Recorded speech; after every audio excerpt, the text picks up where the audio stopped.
Bonjour, voici donc la vidéo numéro 3 pour nous encourager à découvrir des clés qui vont rendre nos prières puissantes. Alors la troisième clé dont j'aimerais te parler pour prier des prières qui produiront des miracles dans ta vie concerne le fait de prier en utilisant la parole. Pourquoi prier avec la parole? Parce que les mots de Dieu, ce ne sont pas juste des mots comme tes mots ou mes mots, non. La parole de Dieu, elle est vivante, elle est agissante, elle est efficace. Elle porte en elle la vie et le miraculeux de Dieu. La parole de Dieu, c'est Dieu lui-même qui s'exprime. La Bible dit que la parole s'est faite chair, elle a habité parmi nous au travers du Seigneur Jésus.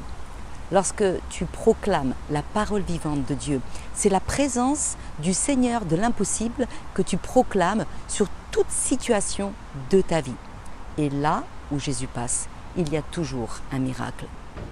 Ce que Dieu dit, mon ami, s'accomplit, parce qu'il ne peut pas se renier lui-même, ses promesses.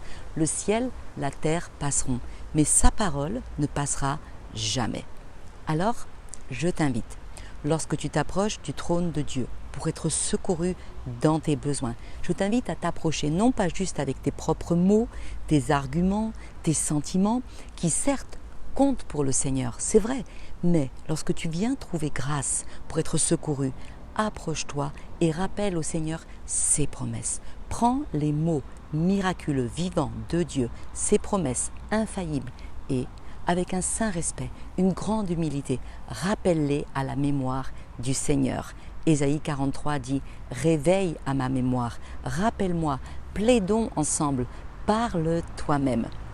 Quand tu t'accordes avec sa parole, que tu la proclames, Jésus-Christ, ton souverain sacrificateur au ciel, amène ta confession devant le trône de Dieu. C'est comme un parfum de bonne odeur pour le Seigneur.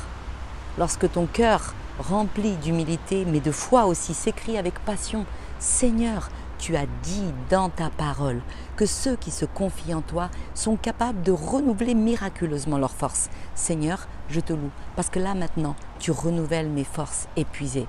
Ou bien, Seigneur, tu as promis que si je confesse mon péché, tu es fidèle et juste pour me pardonner. Il n'y a plus aucune condamnation maintenant pour moi. Ou alors, Seigneur, tu as déclaré que dans tes meurtrissures, j'ai la guérison. Je crois ce que tu déclares. Alors que ta bouche proclame la parole vivante de Dieu, le ciel fait silence, les anges écoutent. Et la Bible dit, c'est en confessant de la bouche qu'on parvient au salut, dans Romains 10.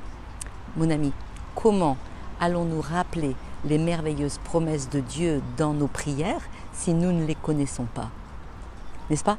Alors je t'invite expressément à devenir un étudiant acharné de la parole de Dieu, à la dévorer, à la ruminer. Apprends les promesses par cœur pour qu'elles puissent jaillir de ton être comme un fleuve d'eau vive au milieu de ta prière. Dis-moi, avec quoi tu vas t'approcher du trône de Dieu pour être secouru dans tes besoins? Oui, l'une des clés pour avoir des prières exaucées, c'est premièrement d'étudier les Écritures pour y trouver la volonté de Dieu révélée dans ses promesses. Deuxièmement, de te les approprier et de les présenter au Père dans la prière. Alors je vous dis, soyez bénis et à très bientôt.